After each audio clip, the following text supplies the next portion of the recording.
Day 2 Ramadan. Hari ni tak pergi bazar Ramadan.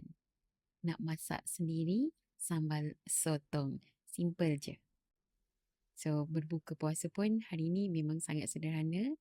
Cuma ada sambal sotong ni dan juga nasi putih and ada kek coklat yang beli sebelum ni. So, yes, simple. Tak dinafikan, memasak ni memang perlu banyak sabar. Simple tapi tak semestinya mudah. Memang perlu banyak sabar sebenarnya bila kita masak sendiri. Contoh macam sambal ni, kena sabar tunggu dia pecah minyak.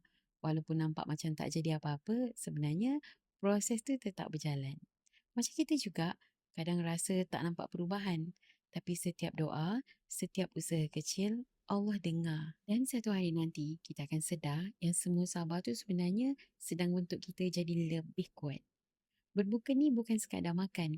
Ia tentang syukur dan percaya bahawa esok insya-Allah lebih baik. Semoga setiap doa yang kita bisik waktu berbuka tadi dimakbulkan. Insya-Allah.